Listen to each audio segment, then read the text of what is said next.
Okay, prayer. Om Shantani Purvarupani Om Shantani Purvarupani Shantam no Astu Krita Kritam Shantam no Astu Krita Kritam Shantam Bhutam Cha Bhavyam Cha Shantam Bhutam Cha Bhavyam Cha Sarvameva Shamastu Naha Sarvameva Sarvameva Shamastu Naha. Shamasunah. Om Shanti Shanti Shanti. Om Shanti Shanti Shanti Shanti Shanti. Shanti.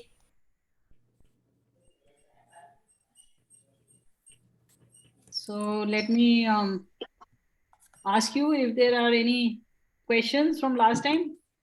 If you don't have questions, then I will ask you questions.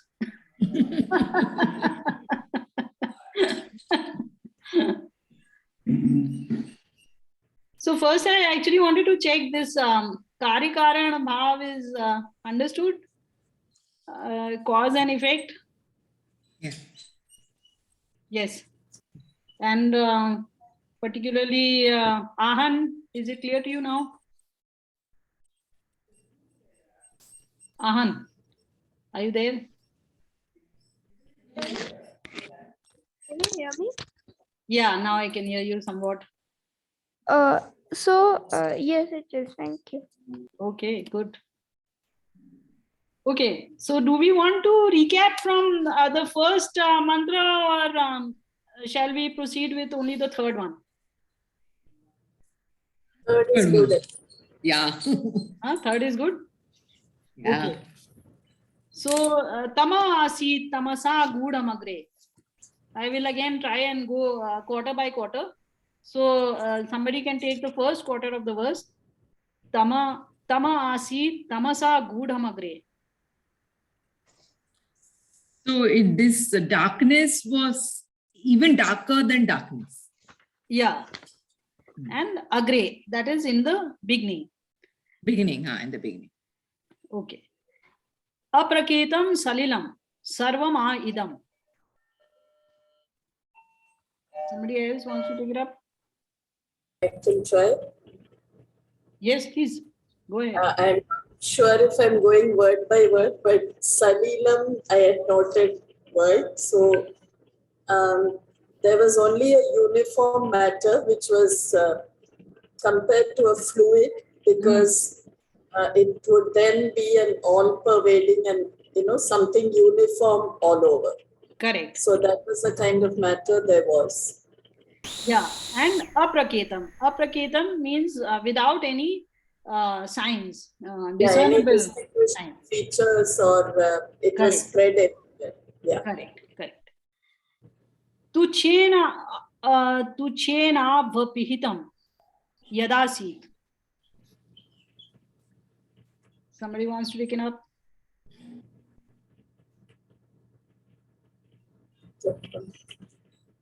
So what was there was almost negligible, tucha, and it was hidden. That which existed was hidden, and it was negligible in comparison. Whatever. Correct. And what was it called? Abu. Abu. Correct. So Abu. tuchena abu apihitam yad asit. Okay, and then So I have a question in this. So I thought Pihitam was the one that was hiding, but apihitam. Yeah, apihitam. But there we said it was apraketam. Do they mean the same? Apraketam means that it had no discernible signs. While okay, that is a linga. What we say, a ling. Aling, correct. Exactly. Alinga. Yeah. It's the same thing, different words. And apihitam is hidden. Okay. Then tapasas tan mahina jayat ekam. Somebody else wants to take it up? Due to this effort called tapas, which obviously we attribute to this unknown entity called God, Mm.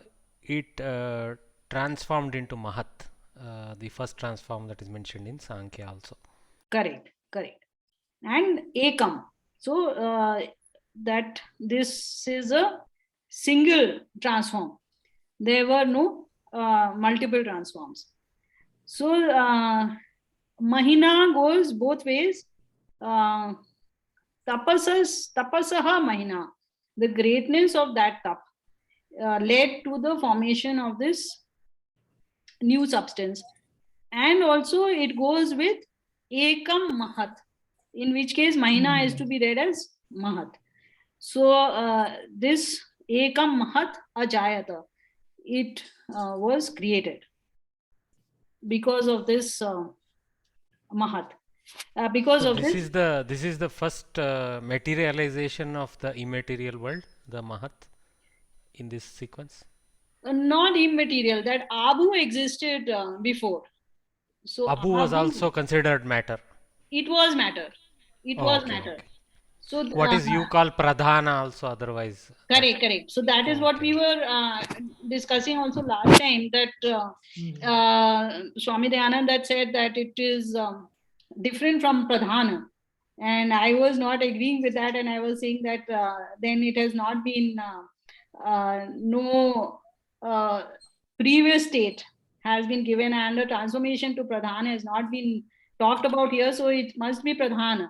But then while discussing with you folks only, I realized that actually, since it is such an in such a dense state, in this singularity state, that is why it is actually different from pradhana as well, which this pradhana exists even today in the universe. Something happened to your mic, Uttaraji. You can't hear me? Now we can hear you. You can hear. Sorry. Okay, let me completely close. You have to restart from where you said something happened.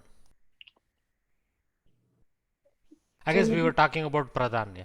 Yeah, let me start from the beginning. So this pradhana has to be a state which is a little bit different from this singularity state, because the singularity state is an absolute dense form of matter. That same matter is spread out and became pradhana. So to that extent, there is a little bit of a difference which exists between the two. But otherwise, per se, there was no transformation. That much transformation only was there from a very almost non-existent drop of which was there. It spread to fill the whole universe. Okay. Clear?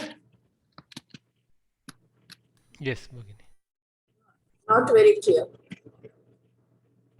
Okay. So where is the problem? See, this dense compact material was covering whatever was the universe then, right? At that point. That singularity state, yes, but there was not much of it. It is in a very compacted state. There was actually no space even at that time. So it was in that very minute form that it existed. So then is this spreading to expanding to pradhan? Is that also the first transform or what? So you can call it a transform if you like, but it's basically lowering of density, you can say. So, you can look upon it as steam. If you put it under pressure, it will reduce in volume, and then you take off the pressure, so the steam expands. So if you would like to consider it a transformation, you can call it a transformation, but per se the steam remains steam, right? So that way there is no material difference in the matter. So the covering aspect, the apihitam aspect, brings out this what you described as sealed in, so that it was contained, that kind of thing. Okay. Yeah, it's kind of very compacted and hidden, in the sense that you cannot see it at all. It is completely invisible, essentially. So here also, related to this point, I wanted to tell you that one is this singularity aspect, which it has said by the word to chena, and then this mahat, which is talked about the next transformation. It is called mahat. Not able to hear me. Not able to hear you properly. Is that There a is problem everybody is having? No, now you're okay. There was some noise. Yeah, some noise is there. Now it's okay. Now it's okay. Okay, maybe my watch is making some sound. Okay, so so this mahat, which the word which is used, mahat, is means large, huge, mahan. So it is called that because it is now in this rapid expansion phase, in which from zero it is going into infinity. So again, this might remind you of the picture which I had shown you of the inflation. Can you see this now? So from zero to this size, which you must understand is just the diameter which is being covered here. So from zero to this size is actually just a difference of around some picoseconds. It is just like 10 to the power minus 13 minus 12 seconds, in which from zero it goes to this size. So that same thing is actually being talked about over here. So in that way, you can see that how it is somewhat matching up with the understanding that we have today. Also, I would like to tell you that even though now this has become Mahat and it has become such a large universe, even then, as part of God, it is actually a very small part of God. So in the Purusha Sukta, we have the saying that Padavasya Vishwa Bhutani Tripadasya Mritam Divi, that everything resides in him, in just 1/4 of him, while in 3/4 of him there is only him, the pure supreme. Pad here actually refers to a small portion of him. It does not mean a mathematical quarter of him, but in a very small portion of him, this universe exists, while in a large portion, he is his pure, unadulterated self. Okay, so let us move on to the next one. Let me share that screen with you.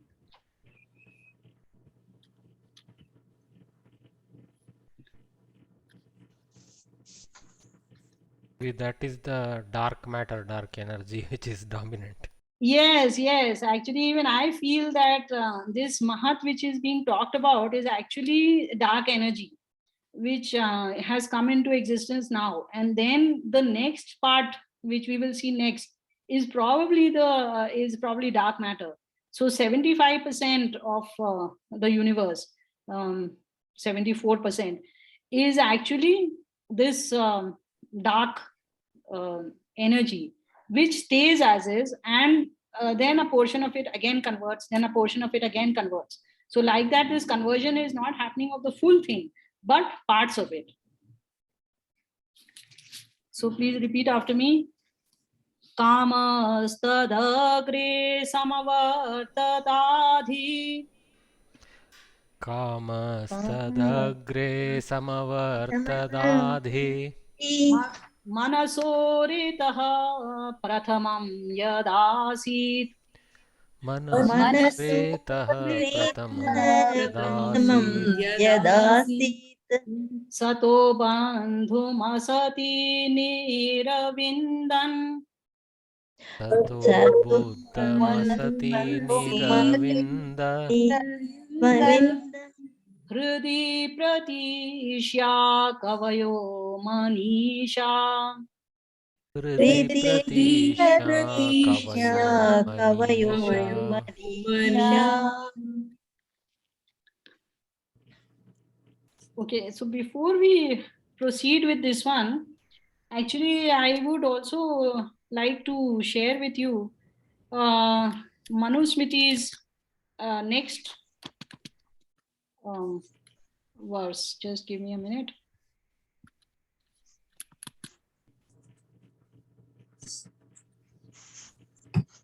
So I had shared with you one of them, remember?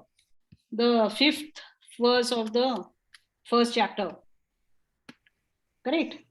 So now let us look at the 6th one. So the 5th one had said Asitidam tamo bhutam aprajnatam alakshanam apratarkyam avijneyam prasuptam eva sarvataha. That it was what was there was darkness itself. Aprajnatam, it could not be known. Alakshanam, it did not have any signs. Apratarkyam, you cannot reason it out. Avijneyam, you cannot know it. Okay, however, you may use your mental equipment. Even the rishis can only see so much. Prasuptam eva sarvataha. On all sides, it was lying as if it is asleep. Then Manusmriti says, Tataha swayam bhura bhagavan avyakto vyanjan nidam mahabhutadi vrittojaha. This becomes vrittojaha. Pradurasi tamonudaha. So then he says, then Bhagavan, that is God, who is Swayambhu. That means he does not need anybody else for his existence. Like for the existence of the Brahman, God is required. No, God does not require anything for his own existence. So obviously it has to be that way, because if he also needed somebody for that existence, then for his existence, then somebody that thing which was required, that would require something else for its existence. So we would go into an infinite loop. So this loop ends in God, that God is the one who is always independent of anything else. Anything else means there are two other things which are there, matter and one singular state, amorphous state called matter, and the many souls which are there. Avyaktaha, he is never, he does not become manifest at any point in time. So what is said about, just give me 1 minute, I tell you all these.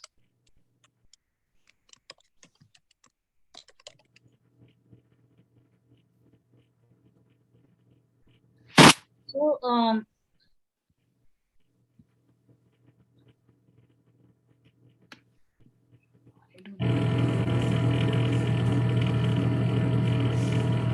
Kala, you have to mute.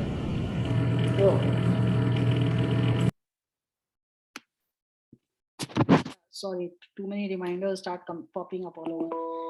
So then he is never manifest in any form whatsoever. So you might think that he takes avatar and so on and so forth, but actually he never takes any avatar. So this is being repeated again over here, that he never takes any avatar.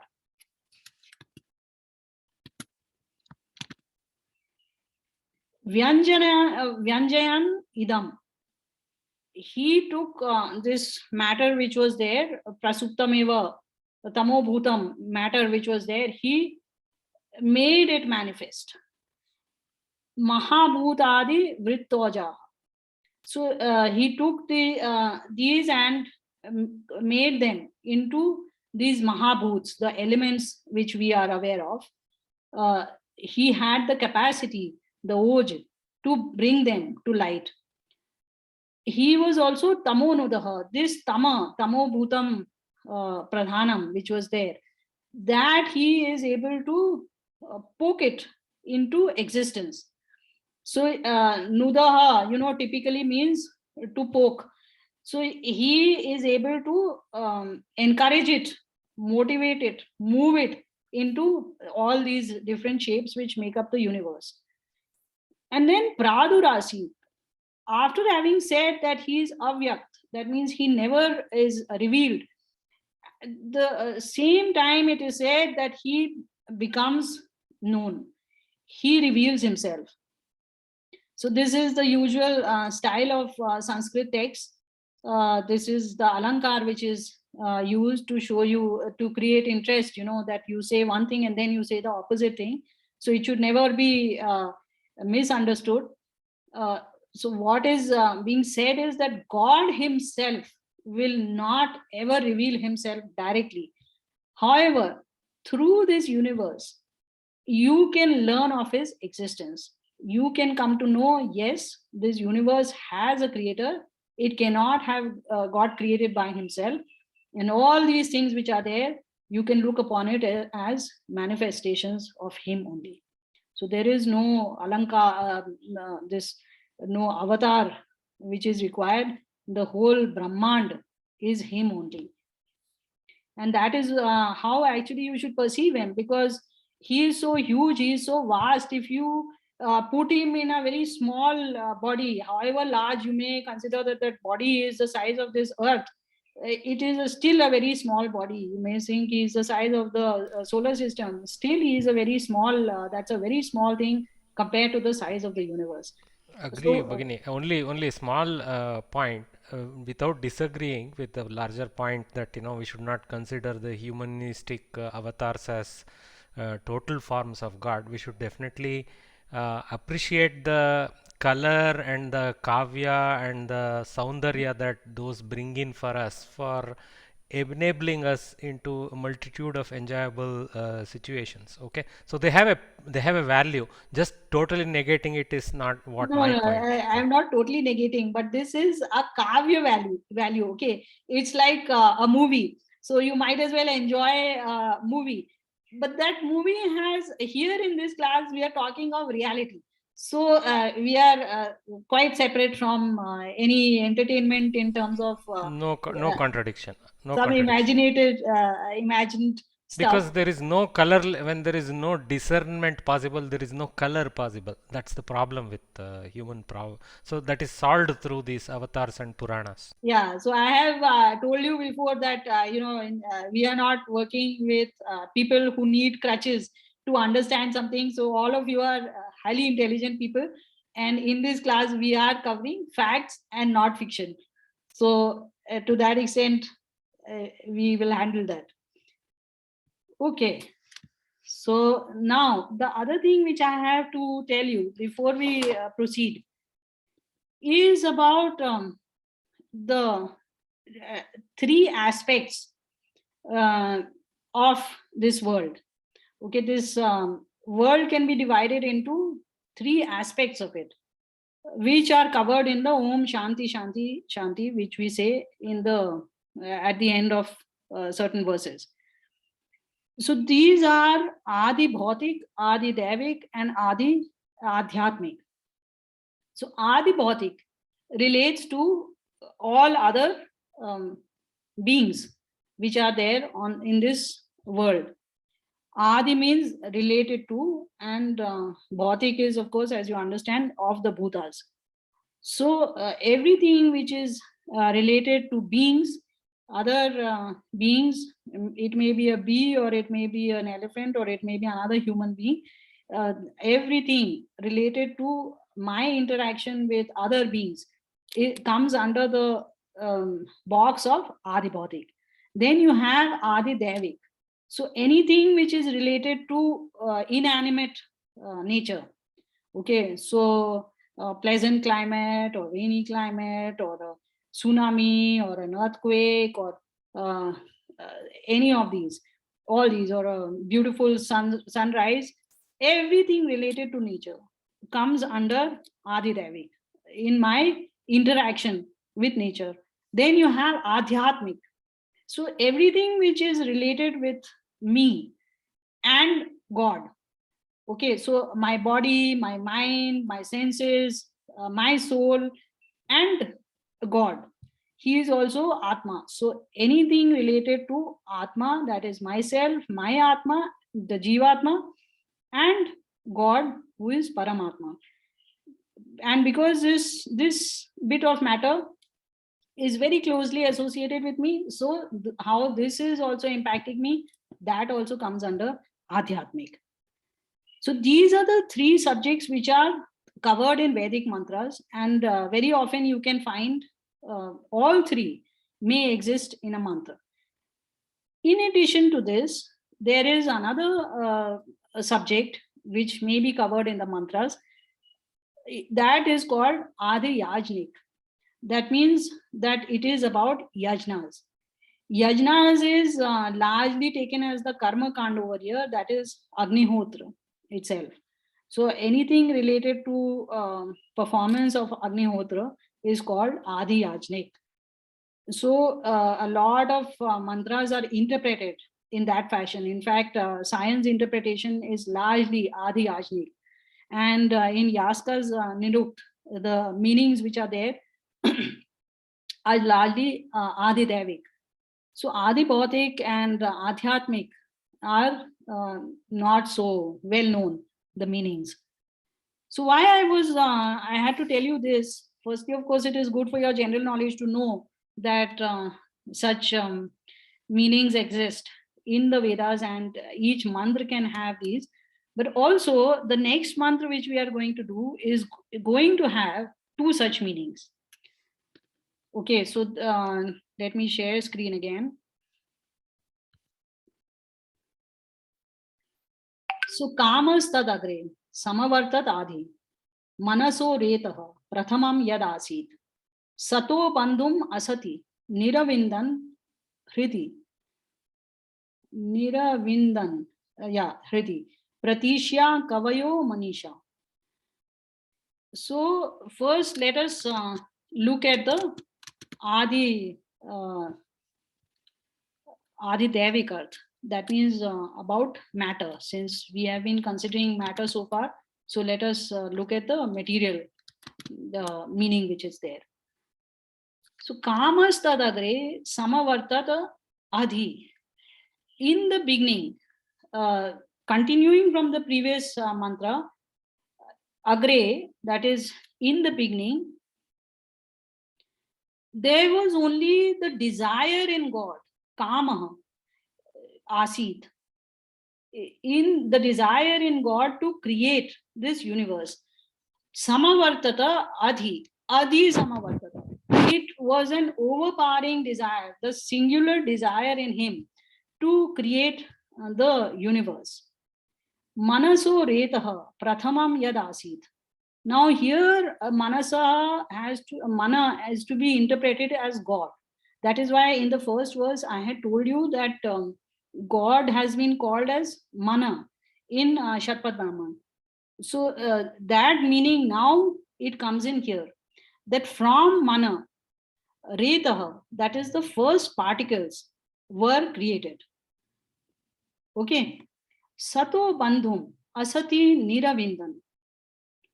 This, let me take from here, kavayaha, that means those who see beyond normal people, such learned people, they through their manisha, by means of their manisha, they should be reading manishaya, but it is compressed in the Vedas and it is reading as manisha. So the kavis, the people who see beyond normal people, by means of their mind's eye, by means of their knowledge, they are able to see in their mind, hridi, the interaction of sata, the binding of sata in the asat. So sata, I told you, is the effect of matter, and asat is the primordial matter. So they are able to see how this first retaha, the first particles, are created out of this asat, which is primordial matter. Okay, so this is the first meaning. So to just tell you in short again, that in the beginning, God creates, God has this overarching desire to create the universe. And the first thing which he creates is called Reta, that is these particles, the preliminary particles which are there. And those who are very pure and learned sages, through their purity, through their pure thinking, in their mind's eye, they are able to distinguish how from Asat, that is the causal matter, Sat, that is the effectual matter, is generated. So this is Adi Devik, which is related to nature. Now let us look at Adi Bhautik. Adhyatmik. So this here, this is a meaning which has been given by Swami Brahmamuni ji, and this relates to jivas, to beings. So he has said that in the beginning, the reason the universe got created is because beings which the souls which were lying over there just now unattached, they still had this desire to consume, and that was what existed first of all in that universe, and it led to the universe being created, and it led to the Retaha, which here means the bija for beings to be created, that is the genetic matter, the DNA. So then the second line means that the sages are able to see in their mind's eye how the asat, that is matter, is locked in to the soul, that is sat.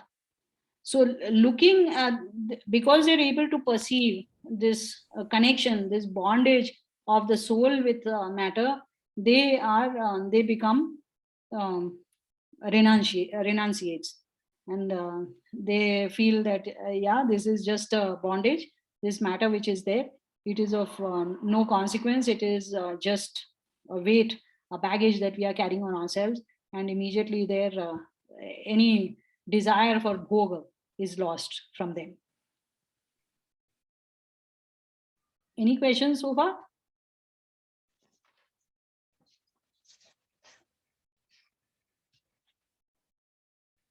So you said that there are two meanings. So which should we follow? Both are correct. Both are correct. Both are correct. Yeah, that is how these Vedic verses, they have Vedic hymns have many meanings. So here we are encountering a hymn where there are two possible meanings which are there. One is showing the creation of particles, and the other is showing the creation of beings. Okay, it is carried into the next verse also, and you will be amazed to find how the two meanings continue and are further expanded upon in the next verse as well. Here you can say, okay, it was a very simple meaning, but this itself, you can see how much duality is covered here. Also, nice. One solution to two questions. Correct. And if we don't consider the second meaning, that is the adhyatmic meaning, then we will not have the creation of beings come into existence, which is finally the real reason for the universe. It is not for matter that the universe has been created, but it is for beings that matter is, or rather for the souls that this universe has been created. So it is for their two goals, which is one is consuming matter and the other is attaining moksha, that this whole universe is there, this whole tapa of God is there. So why did they say there was a strong desire in God actually to create the universe? I thought God doesn't have any desires. That's a good question. No, see, Srividya, we are here. I agree with Srividya, because we do say that thing he's impartial and he's just a witness like that, and still he has all the desire. And in the beginning also says he's just alone and No, if you do not take that view, we nothing won't is there. exist. But all If of you a do not, sudden he's having the desire to create. At least something must come, then only the desire has to come. Outside, if there is nothing, Yeah. which no, can Bhagini, if we do have the not take desire. that viewpoint, if we do not take that Vyutpatti viewpoint in desire in him, then there is no explanation for you and I. So I would rather take the Adhyatmic meaning and saying where the souls actually want to, like she said, no, the souls want to experience, they want to do bhoga, and maybe that prompted God to give an opportunity for us to do bhoga. Yeah. So the way I'm trying to understand is because of this Adhyatmic reason where souls had these desires for the consumption, then God, the God's desire is inspired by by the souls basically to help the souls. Yeah. So I guess something like what I was also thinking that might have been a better solution. So I will tell you what the problem is, which Hanuji and Gauri are saying in another way, is that we associate desire with only bhautik desire, the desire to consume the world, and so something negative. But if you remember, there was a sutra in Sankhya as well, which says that without desire, nothing is possible. So even for achieving moksha, you have to have the desire for moksha. So it depends on what kind of desire you have to classify it as a bad desire or a good desire. But nothing will happen if you don't have a desire at all. So Bhagini, time to restart. Time to restart. yeah. So anyway, so is that thing clear? Yeah. Good. Okay. So we'll remember that. Yeah. That we should not think of desires as only material desires. Material desires and something which is bad and to be completely avoided. Yeah, I can understand for the human being to attain the moksha, he or she must have the desire. Yeah. And without desire, we cannot attain. That I agree. But why the God should have, that God wants us to come and meet him or something like that? Wait, we'll go into the next session. I'll close this one.